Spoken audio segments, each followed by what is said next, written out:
హరి ఓ పరమేశ్వర స్వరూపైన సభకి నమస్కారం. మనం ప్రత్యేకించి మన రాష్ట్రంలో చాంద్రమానాన్ని పాటిస్తాం. చాంద్రమానంలో 8వ నెల కార్తీక మాసం. కృత్తికా నక్షత్రంతో పౌర్ణమి నాడు చంద్రుడు కూడి ఉన్నటువంటి నెల కనుక దీనికి కార్తీక మాసము అని పేరు. ఈ మాసానికి ఒక ప్రత్యేకత ఉంది. మిగిలిన మాసాల కన్నా చాలా భిన్నత్వంతో కూడుకుని ఉంటుంది. ఎందుచేత అంటే ఈ మాసము కేవలముగా భగవదారాధన ఒక్కటే కాదు, ఇందులో మనుష్య సంబంధాలకి కూడా విశేషమైనటువంటి ప్రాధాన్యత ఉంటుంది. ఒక తల్లి తండ్రి కడుపున పుట్టినటువంటి అన్నదమ్ములు అక్క చెల్లెళ్ల మధ్య ఉండవలసినటువంటి అనుబంధాలకి పెద్దపీట వేసి కొన్ని ప్రత్యేకమైనటువంటి తిథులు ఈ నెలలో నడుస్తాయి.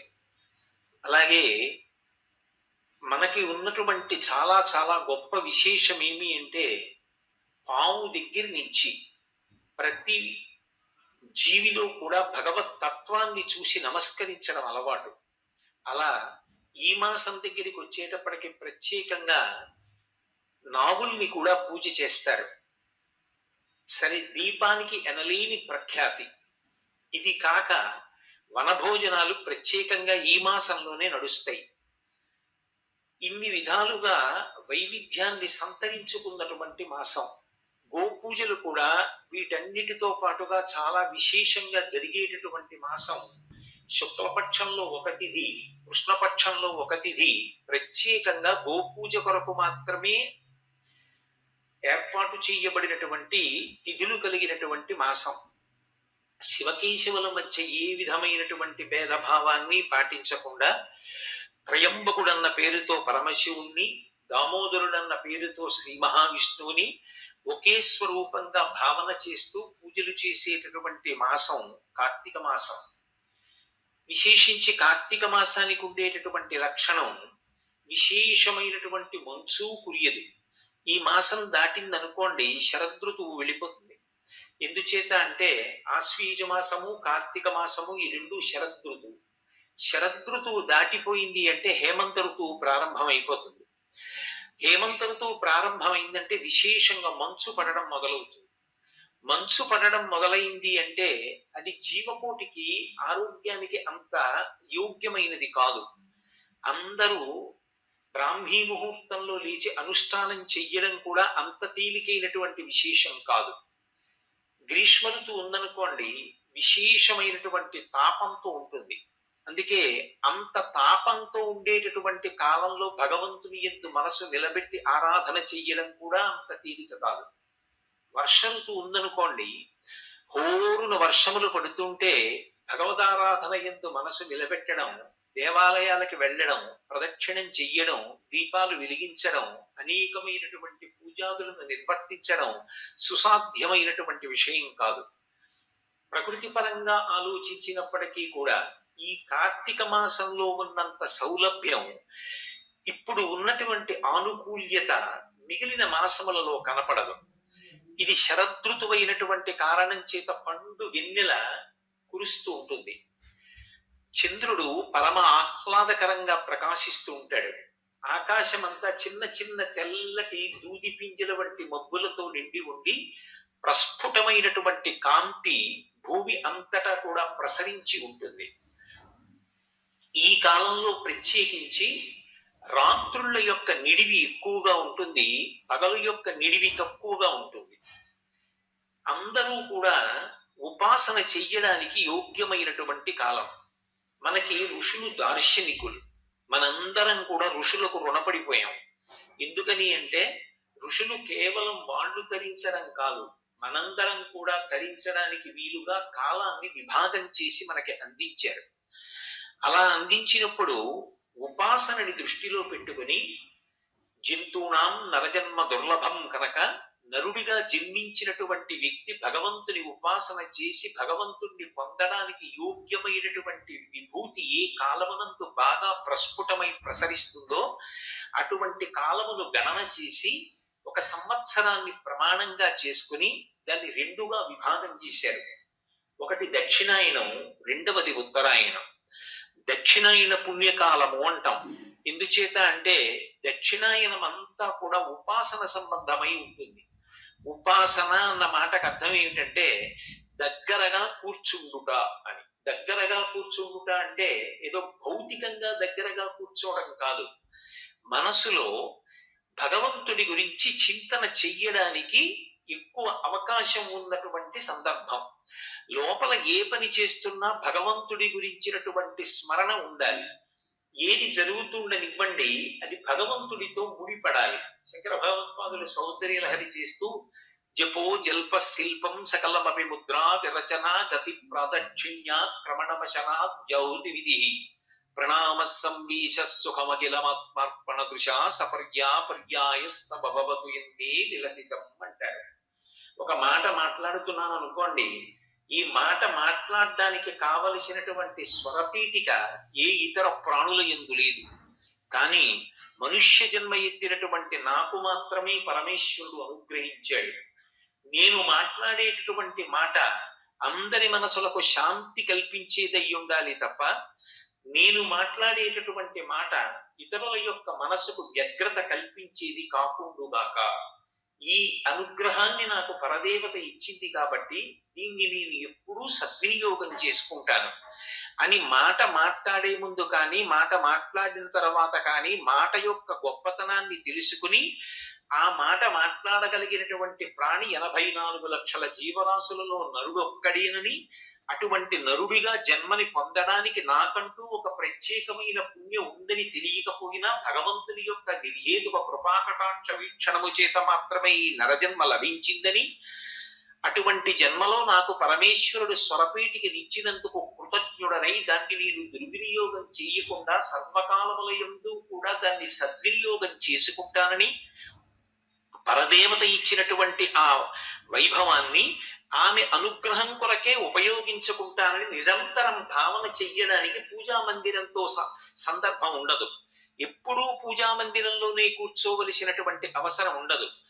ఏ మాట మాట్లాడవలసిన అవసరం వచ్చినా ఆ మాట మాట్లాడడానికి శక్తినిచ్చినటువంటి పరదేవతని స్మరించి కృతజ్ఞతని ఆవిష్కరించడానికి మనసులో సంస్కృతి, ఆ ఆర్ద్రమైనటువంటి భావన ఉండి ఉంటే చాలు. అదిగో అది ఉపాసన. ఏది చేస్తున్నా మనసులో భగవంతుడు స్మరణలోకి రావడం. పానీయంబులు త్రావుచున్ కుడుచుచున్ భాషించుచున్ హాసలీలా నిద్రాదులు చేయుచున్ తిరుగుచున్ లక్షించుచున్ సంతత శ్రీనారాయణ పాద పద్మయుగళీ చింతామృతాస్వాద సంధానుండై మరచన్ సురారిసుకుడే తద్విశ్వమున్ భూవరా అంటారు పోతన గారు భాగవతంలో. ప్రహ్లాదుడు ఏది పైకి చేస్తున్నా లోపల భగవంతుని యొక్క దర్శనాన్ని పొందుతూ పరమ ఆనందాన్ని పొందుతూ ఉండేవాడు. అలా ఉపాసన చెయ్యాలి అంటే మనసు నిలబడాలి. అన్నిటికన్నా ప్రధానం మనసు. అది ఇంద్రియములను యాంత్రీకరణ చేసి ఎక్కడికో వెళ్ళిపోతుంది. ఒక పూజ మొదలు పెట్టాననుకోండి, ఓం నిధనపతయే నమః అన్నప్పుడు ఉంటుంది, ఓం నిధనపతాంతికాయ నమః అనేటప్పటికి ఎక్కడికో వెళ్ళిపోతుంది. చేతిని యాంత్రీకరిస్తుంది, నోటిని యాంత్రీకరిస్తుంది, నోరు నామం చెప్తుంది, చేయి పట్టుకెళ్ళి పువ్వులు భగవంతుని యొక్క పాదముల యందు సమర్పిస్తుంది. ఈశ్వరుడు అంటాడు, నాకు ఇవన్నీ అక్కర్లేదు, ఈ పదార్థములన్నిటినీ నేనే సృజించాను, నువ్వు కొత్తగా తెచ్చేది లేదు, నేను సృజించినది నాకు ఇస్తున్నావు. నీ శరీరాన్ని కూడా నువ్వు సృజించుకోలేదు. సప్త ధాతువులతో చర్మము, రక్తము, మాంసము, కొవ్వు, అస్థి, శుక్ల, మేధ అనబడేటటువంటి 7 పదార్థములతో దాన్ని నేనే తయారు చేశాను. నాకు కావలసింది నీ మనసు నా పాదముల దగ్గర పెట్టు. నువ్వెవరన్నది నాకు అనవసరం. నరత్వం, దేవత్వం, నగవన మృగత్వం, వశగత, పశుత్వం, కీటత్వం భవతు విహగత్వాది జననం సదాత్వత్ పాదాబ్జ స్మరణ పరమానందలహరీ విహారాసక్తం చేద్రూదయ విహకించే నవపుషా అంటారు శంకర భగవత్పాదులు. శరీరంతో సంబంధం లేదు. మనసు భగవంతుని దగ్గర పెట్టగలిగినటువంటి ప్రాణి ఏదైనా తరించింది. ఒక్కొక్కసారి మనుష్య జన్మ కాకపోయినా తరించిన ఉన్నాయి. ఏ వేదంబు పఠించలూత భుజగం వేశాస్త్రములు సూచే తానే విద్యాభ్యాసమునర్చె కరి చించే మంత్రమోహించే ఓదా విద్భావ నిధానముల్ చదువులయ్యా కాదు నీ పాద సంసేవాసక్తియ కాక జంతు తతికిన్ శ్రీకాళహస్తీశ్వర అంటాడు దూర్జటి. ఒక సాలెపురుగు, ఒక ఏనుగు, ఒక పాము ధరించాయి. ఒక కొండ నరత్వం దేవత్వం నగవన మృగత్వం వశకత పశుత్వం కీటత్వం భవతు విహగత్వాది జననం అని శంకరులు అన్నట్టుగా ఒక కొండ అయితేని భద్రాద్రి తపస్సు చేసి రామచంద్రమూర్తిని తన శిరస్సు మీద నిలబెట్టుకోగలిగింది. వామాంక స్థిత జానకీ పరిల సత్కోదండ దండంకరీ చక్రం చోర్ధ్వకరీడ బాహుయుగళే శంఖం శరం దక్షిణి బిభ్రాణం జలజాత పత్రనయనం భద్రాద్రి మూర్ధ్ని స్థితం కేయూరాది విభూషితం రఘుపతిం సౌమిత్రియుక్తం భజే. ఆ భద్రాచలం ఎంత గొప్పదైంది, వెంకటాచలం ఎంత గొప్పదైంది, శ్రీశైలం ఎంత గొప్పదైంది. పర్వతములైతే మాత్రం అవి భగవంతుణ్ణి తమ శిరస్సున దాల్చి ధరించాయి. మనస్సు భగవంతుని యందు నిలబెట్టడానికి యోగ్యమైనటువంటి కాలాన్ని ఋషులు గణన చేసి దాన్ని బ్రాహ్మీ ముహూర్తము అని నిర్ణయం చేశారు. బ్రాహ్మీ ముహూర్తము అంటే సూర్యోదయానికి ముందు ఉండేటటువంటి కాలం. సూర్యోదయం నుంచి 88 నిమిషాల ముందున్న కాలాన్ని బ్రాహ్మీ ముహూర్తం ఉండేటటువంటి కాలము అని పిలుస్తారు. అది భగవదారాధనకు అత్యంత ఉపయుక్తమైనటువంటి కాలం. ఆ సమయంలో భగవంతుని యందు మనసు నిలబెట్టడం తేలిక. ఒక రోజుకి సూర్యోదయానికి ముందు 88 నిమిషములు ఎలా అరుణోదయంతో కలిపి భగవదారాధనకు యోగ్యమవుతుందో అలా ఒక సంవత్సరాన్ని ప్రమాణంగా తీసుకుంటే అందులో బ్రాహ్మీ ముహూర్తముగా పరిగణింపబడేటటువంటిది ఆశ్వీజ మాసం. అందుకే తమోగుణం విరిగిపోవడానికి దేవీ నవరాత్రులతో ఉపాసన ప్రారంభమవుతుంది. తర్వాత వచ్చేటటువంటి మాసం కార్తీక మాసం. కార్తీక మాసం దగ్గరికి వచ్చేటప్పటికీ అగ్ని సంబంధమైనటువంటి ఆరాధన చాలా విశేషంగా ఉంటుంది. ఎందుచేత అంటే కృత్తికా నక్షత్రంతో చంద్రుడు కూడేటటువంటి మాసం. కృత్తిక అగ్ని సంబంధమైనటువంటి నక్షత్రం. ఈ నెల అంతా కూడా అగ్ని సంబంధంగానే ఉంటుంది. అందుకే అసలు ఆశ్వీజ మాసం యొక్క చిట్ట చివరి రోజైనటువంటి అమావాస్య నాడు దీపావళి, ఆవళి అంటే వరుస, దీపముల యొక్క సమాహారంగా పండగ ప్రారంభమవుతుంది. ఇంకా ఆ తరువాత కార్తీక మాసం అంతా కూడా దీపం యొక్క ఆరాధన. ఒక్క విషయాన్ని మీరు బాగా గమనించవలసి ఉంటుంది. అసలు సనాతన ధర్మం అగ్ని ఆరాధన మీద ఆధారపడింది.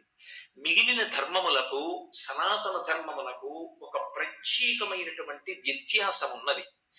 ఇక్కడ ధర్మచక్రం దేనిని ఆధారం చేసుకుని తిరుగుతుంది అంటే అగ్నిని ఆధారం చేసుకుని తిరుగుతుంది. అందుకే లింగ పురాణంలో వ్యాస భగవానుడు అగ్నిహోత్రుడు గురించి మాట్లాడుతూ ఒక మాట అంటాడు. హవ్యం వహతి దేవానాం కవ్యం కవ్యాసినామపి పాకంచ గురుదేవహి శంకరస్యైవ శాసనాత్ అంటాడు. ఆయన హవ్యవాహనుడై మనం దేవతలకి హవిస్సునిస్తే స్వాహ అంటూ వేసినటువంటి పదార్థాన్ని అగ్నిహోత్రుడు తీసుకెళ్లి దేవతలకు ఇస్తాడు. దేవతలు మనం ఇచ్చినటువంటి పదార్థాన్ని తిని వాళ్ళు సంతోషించి వర్షం కురిపిస్తారు. వర్షం కురిపిస్తే పాడి పంట కలుగుతుంది. భాగవతం దశమ స్కంధంలో అంటారు, ఎప్పుడైనా వర్షం కురిసిందనుకోండి దానివల్ల సమృద్ధిగా పంట కలుగుతుంది. అందుకే మఖము చేయ వజ్రి నది సంతసించును, వజ్రి సంతసింప వాన కురియు, వాన కురిసి గసము వసుమతిపై పెరుగు, గసము మీ సిద్ధీను గణము బ్రతుకు. మనం యజ్ఞం చేస్తే హవిస్సు దేవతలు తింటారు. దేవతలు తిని సంతోషిస్తే వర్షం కురిపిస్తారు. వర్షం కురిపిస్తే పాడి పంట. పాడి పంట ఉంటే మనం సమృద్ధిగా ఉంటాం. మనమే కాదు, శం ద్విపదే శం చతుష్పదే, 4 కాళ్ళున్న ప్రాణుల దగ్గర నుంచి అందరూ సంతోషంగా ఉంటారు. మనం సంతోషంగా ఉంటే మళ్ళీ యజ్ఞం చేస్తాం. మళ్ళీ యజ్ఞం చేస్తే దేవతలకి మళ్ళీ హవిస్సు అందుతుంది. మళ్ళీ సంతోషిస్తే మళ్ళీ వేళ పట్టున వర్షం కురిపిస్తారు కురవవలసిన సమయంలో. అప్పుడు మళ్ళీ పాడి పంట వృద్ధిలోకి వస్తాయి. అదొక ధర్మచక్రం. అలాగే పితృదేవతలకి కవ్యం ఇవ్వాలంటే అగ్నిహోత్రుడి ద్వారా ఇస్తారు. ఇంట్లో ఆహారాన్ని పచనం చేసుకోవాలంటే అగ్నిని ఆరాధన చేసుకుని చేస్తారు. తెల్లవారి లేచిన దాదిగా అగ్నిని ఆరాధించడము ప్రధానమైనటువంటి జాతి ఏది అంటే సనాతన ధర్మమును నమ్మినటువంటి వాళ్ళ యొక్క లక్షణం. అందుకే ఇక్కడ ప్రధానమైన ఆచారము దేని మీద ఆధారపడుతుంది అంటే అగ్ని ఆరాధన మీద ఆధారపడుతుంది. అగ్నిని ఆరాధించడం ఎవరో కొన్ని వర్ణముల వారు మాత్రమే చేసేటటువంటిది కాదు. అన్ని వర్ణముల వారు అగ్ని ఆరాధన చేస్తారు. అందుకే వైద్యనాథ దీక్షితీయాన్ని పరిశీలిస్తే అన్ని వర్ణముల వారు అగ్ని ఆరాధన చేస్తారు అనేటటువంటి విషయం సుస్పష్టంగా తెలుస్తుంది. చిట్ట చివర ఒక వ్యక్తి శరీరాన్ని విడిచిపెట్టేశాడు అనుకోండి, కొడుకు మా తండ్రి గారు శరీరంతో ఉన్నంత కాలం అగ్నిని ఆరాధించారు. ఓ అగ్ని, నిన్ను పరమ పవిత్రంగా భావన చేసి ప్రతిరోజు నీకు నమస్కరించారు, నిన్ను ఆరాధించారు. అటువంటి మా తండ్రి గారి శరీరం పడిపోయింది, ఇప్పుడు ఆ శరీరం కదలదు. మా నాన్నగారు బ్రతికున్నంత కాలం నీకు హవిస్సునిచ్చారు, ఇవాళ మా నాన్నగారి శరీరాన్ని హవిస్సుగా నీలో వేసేస్తున్నారు. దీన్ని కాల్చక ఇబ్బంది పెట్టకుండా భగ్గున కాల్చి పంచభూతముల యందు కలిపేసిందని కొడుకు ప్రార్థన చేసి తండ్రి శరీరాన్ని అగ్నిహోత్రంలో హవ్యంగా సమర్పించేస్తాడు. అంటే అగ్ని ఆరాధనతో ప్రారంభమై అగ్ని ఆరాధనతో వ్యక్తి జీవితం పరిసమాప్తమైపోతుంది. అగ్ని ఆరాధన అనేటటువంటిది సనాతన ధర్మంలో అంత ప్రధానమైనటువంటి అంశం. శ్రియమిచ్చి దుహుతాశన, శ్రియం కావాలి అంటే అది కేవలం అగ్నిహోత్రుడి వలన మాత్రమే సాధ్యమవుతుంది. శ్రియం అంటే కేవలం డబ్బు కాదు. నాకు చాలా డబ్బు కావాలి అని అనుకున్నాను అనుకోండి, దేని కొరకు డబ్బు కావాలన్నది ప్రధానం. నేను దాచుకోవడానికో ధర్మాన్ని విడిచిపెట్టి నేను ఖర్చు పెట్టడానికో అయితే అది ప్రమాదహేతు, దానివల్ల పాపం మూట కట్టుకుంటాను. అప్పుడు అది ప్రియం, ప్రేయస్సునిస్తుంది.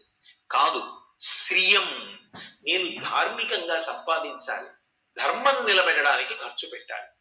ఇప్పుడు అది శ్రియం, మంచి ఆలోచనను ఆ ఆలోచన కార్యరూపం దాల్చడానికి కావలసినటువంటి ఐశ్వర్యాన్ని రెండిటినీ కూడా ఇవ్వగలిగిన వాడెవరు అంటే అగ్నిహోత్రుడు. అందుకనే భట్టారక శబ్దం అన్వయమైంది. భట్టారకుడు అంటే పూజనీయుడు. అటువంటి అగ్ని మనకి మంచి ఆలోచనలు ఇస్తాడు, ధర్మం ఇస్తాడు, ధార్మికమైనటువంటి కార్యముల యందు ఉత్సుకతనిస్తాడు, ధార్మికమైన కార్యక్రమాలను నిర్వర్తించడానికి కావలసినటువంటి సమస్త విభూతులను మనకి అనుగ్రహిస్తాడు. తత్కారణము చేత పుణ్యాన్ని ఇస్తాడు. ఆ పుణ్యము వలన చిత్తశుద్ధినిస్తాడు, చిత్తశుద్ధి వలన జ్ఞానం ఇస్తాడు. ఆ జ్ఞానము వలన ఇక పుట్టవలసిన అవసరం లేని పునరావృత్తి రహిత శాశ్వత శివ సాయుధ్య స్థితికి కారణమవుతాడు. అందుకే సనాతన ధర్మంలో అగ్ని ఆరాధనకు అంత ప్రత్యేకత ఉంది. విశేషించి ఈ ఋతువు దగ్గరికి వచ్చేటప్పటికి ఒక లక్షణం ఉంది. యమధర్మరాజు గారి యొక్క ఒక దంస్ట్ర శరదృతువులో బయటికి వస్తుంది అని దేవీ భాగవతం. ద్వావృతు యమదంస్ట్రాకేనూనం సర్వజనేషు వై అని. వసంత ఋతువులో ఒక కోర బయటికి వస్తుంది, శరదృతువులో ఒక ఋతువు బయటికి వస్తుంది. ఈ రెండు ఋతువుల్లో ఆయన కోర బయటికి వచ్చిన కారణం చేత ప్రకృతి సంబంధమైనటువంటి ఉపద్రవములు సంభవిస్తాయి, అంటురోగాలు సంభవిస్తాయి. దీపపు పురుగులు ఎలా పడిపోతారో ప్రజలు అలా పడిపోతారు, జీవరాశి అలా పడిపోతుంది, ఐశ్వర్యము అలా నశించిపోతుంది. అలా పడిపోకుండా ఉండాలి అంటే ఆశ్వీజ మాసంలో అమ్మవారి ఆరాధనతో మొదలుపెట్టి పరమమంగళప్రదమైనటువంటి రీతిలో కార్తీక మాసం దగ్గరికి వచ్చేటప్పటికి దీపాన్ని ఆరాధించడం, దీపాన్ని వెలిగించడం ప్రధానమవుతుంది. ఎందుచేత దీపం వెలిగించాలి అంటే పైకి భక్తి, దీపము, మంగళప్రదత్వము, పరమసత్యములు, ఆంతరముగా దాని ఎందు ఒక విశేషం ఉంది. హృదయ నాడి అని ఒక నాడి, ఏదో నరములు కనపడినట్టుగా నాడులు కనపడతాయని ఉండదు, అది యోగశాస్త్రం. హృదయ నాడి అని, ఆ హృదయ నాడి స్పందన ఎంతకాలం ఉంటుందో అంతకాలమే ఆ జీవి ఉంటాడు. ఆ హృదయ నాడికి ఎవరు అధిపతిగా ఉంటాడు అంటే శనైశ్చరుడు అధిపతిగా ఉంటాడు.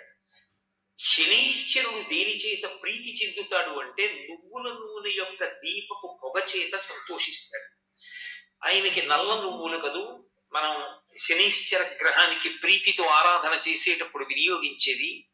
ఆ నల్ల నువ్వుల నూనె కానీ ఆవు నెయ్యి దీపం కానీ పెట్టినప్పుడు దాని మించి వచ్చేటటువంటి పొగ వాసన చూసిన, దాని కాంతి ప్రసరించిన, దాని చేత శనీశ్చర గ్రహం ప్రీతి పొంది యమదంస్ట్ర బయటికి వచ్చినటువంటి కారణంగా ప్రజలు పడిపోకుండా ఉపద్రవాలు రాకుండా ఉండడం కోసం ఎవరి ఇంటిలో వారు దీపం ఉంచడమే కాకుండా దానితో పాటుగా శివాలయం కానీ విష్ణువాలయం కానీ మఠ ప్రాంగణం కానీ గోశాలలు కానీ ఇటువంటి పరమ పవిత్రమైనటువంటి ప్రదేశములు ఎక్కడ ఉంటాయో అక్కడక్కడ కూడా దీపాలు వెలిగిస్తారు. ఈ నెలలో అత్యద్భుతమైనటువంటి విశేషంగా అందరినీ రక్షించుకోవడానికి సాధనంగా వచ్చినటువంటిది దీపాన్ని వెలిగించడం. రెండవది ఉసిరి చెట్టుని పూజ చెయ్యడం. మనకి ఒక విశేషం ఉంది. ప్రకృతి స్వరూపంగా ఏదో ఈ చెట్టు ఈ ఋతువులో ఈ కాయ కాస్తోంది అని విడిచిపెట్టరు. ఏమి ఆ ఋతువులోనే ఆ చెట్టు ఎందుకు కాయ కాయాలి? వసంత ఋతువులోనే మామిడి చెట్టు ఎందుకు కాయ కాయాలి? సంవత్సరాది ప్రారంభంలోనే వేప చెట్టు ఎందుకు పువ్వు పుయ్యాలి? ఈ శరదృతు వచ్చేటప్పటికే పెద్ద ఉసిరి ఎందుకు ఉసిరికాయ కాస్తుంది అంటే ప్రకృతిలో వచ్చేటటువంటి ఉపద్రవములను నివారించడానికి పరదేవతయే వృక్ష రూపంలోకి ప్రవేశించి దాని గుండా తన యొక్క అనుగ్రహాన్ని ప్రసరించి లోకమును రక్షిస్తూ ఉంటుంది. బాహ్యంలో చెట్టుని చూడరు. ఆ కాలమునందు చెట్టు యొక్క ఫలస్వరూపంగా లోకాన్ని రక్ష చేసేటటువంటి ఆ శక్తి వెనక భగవత్ తత్వాన్ని చూడడం సనాతన ధర్మానికి ఉన్న గొప్పతనం. ఎందుకంటే ఉసిరి చెట్టుని అక్కడే పెట్టి పక్కన కుంకుడి చెట్టు విత్తనం పెడితే కుంకుడి చెట్టు కుంకుడుకాయే కాస్తుంది, ఉసిరి చెట్టు ఉసిరికాయే కాస్తుంది. ఉసిరి చెట్టు ఉసిరికాయే కాసేటట్టుగా నేను నిర్ణయించలేదు. ఆ భూమి సారంతోటే అది ఉసిరికాయ కాసేటట్టు, శరదృతువులోనే అది కాసేటట్టు నేను నిర్ణయించలేదు. అది భగవంతుని యొక్క నిర్ణయం. ధాత్రి అని పిలుస్తారు. ఆ ఉసిరి పేదవారి పాలిట అమృత భాండము అని దానికి ఒక పేరు. ఈ శరదృతువులో ఆరోగ్యపరంగా ఎన్ని రకాలైనటువంటి సమస్యలు వచ్చేటటువంటి అవకాశం ఉంటుందో అన్ని రకాల సమస్యలకి కూడా విరుగుడు ఎక్కడుంటుంది అంటే ఒక్క ఉసిరికాయలోనే ఉంటుంది. అందుకే ఇప్పటికీ పెద్దలు ఒక మాట అంటూ ఉంటారు, భర్తని రక్షించుకోవాలనేటటువంటి లక్షణం కలిగినటువంటి ప్రాజ్ఞురాలైన భార్య కార్తీక మాసం అంతా ఆదివారాలు విన ఉసిరికాయతో కూడుకున్న భోజనాన్నే భర్తకి పెడుతుంది అంటూ ఉంటారు. ఎందుచేత అంటే అది ఆయువుని కాపాడుతుంది. ఈ ఋతువులో ఏ 3 రకములైనటువంటి దోషములు, వాతము, పిత్తము, అలాగే వేడి, ఈ మూడిటిని కూడా నివారించి ఆరోగ్యంగా ఉండేటట్టుగా చేయగలిగినటువంటి శక్తి దేని యందు ఉంది అంటే ఉసిరికాయలో ఉంది. వృద్ధాప్యం వచ్చిన తరువాత నియమబద్ధంగా ఉసిరికాయని సేవించి తాను యవ్వనంలో ఉన్న శక్తిని తిరిగి పొందగలిగాను అని చవన మహర్షి నిరూపించి చూపించాడు. అంత గొప్పది. అందుకే ఈ కాలమునందు మిగిలినటువంటి వృక్షములతో పాటుగా, అంటే మిగిలిన వృక్షములంటే నా ఉద్దేశ్యంలో ప్రతిరోజు పూజలు అందుకునేది తులసి. అటువంటి తులసితో పాటుగా ప్రత్యేకమైనటువంటి పూజ కార్తీక మాసంలో దేనికి అంటే ధాత్రి పూజ. ఉసిరికి పూజ చేస్తారు. ఉసిరికి చేసేటటువంటి పూజ కూడా సామాన్యంగా ఉండదు. కార్తీక మాసంలో ఉసిరి చెట్టుకు చేయవలసినటువంటి పూజ యొక్క కల్పాన్ని ప్రత్యేకంగా ధర్మసింధువు లాంటి గ్రంథాలు మనకి తెలియచేసాయి. ఉసిరి చెట్టు ఎక్కడ ఉంటుందో అక్కడికి వెళ్ళి ఆ ఉసిరి చెట్టు దగ్గర నిలబడి దాని యొక్క మొదట్లో ఇంత పసుపు కుంకుమో అక్షతలో సమర్పించి ఉసిరి చెట్టుని ప్రార్థన చేస్తూ కొన్ని మాటలు చెప్తారు. ఇక్కడ మీరు ఒక విషయం గమనించాలి. యజుర్వేదంలో కూడా రుద్రాధ్యాయంలో ఒక మాట అంటారు, నమో వృక్షేభ్యో హరికేశాయోపవీతినే పుష్టానాం పతయే నమో నమో అంటారు. ఈ చెట్టు రూపంగా ఉన్న శివుడికి నమస్కారం, చెట్టు ఆకులుగా ఉన్న శివుడికి నమస్కారం, చెట్టు ఆకులలో ఆకుపచ్చతనంగా ఉన్న శివుడికి నమస్కారం అంటారు. అలా ఈ ధాత్రి రూపంలో ఉన్నటువంటి ఈ ఉసిరి చెట్టు ఉందే, ఇది చెట్టు అని నేను అనుకోవట్లేదు. ఇది పరదేవత. పరదేవతయ్యి ఈ కాలంలో ఎన్ని ఉపద్రవాలు వస్తాయో అన్ని ఉపద్రవాలకి విరుగుడు కూడా ఈ చెట్టులోంచి వస్తుంది. అంటే అమ్మవారే ఈ చెట్టు రూపంలో నిలబడి అనుగ్రహాన్ని కురిపిస్తోంది.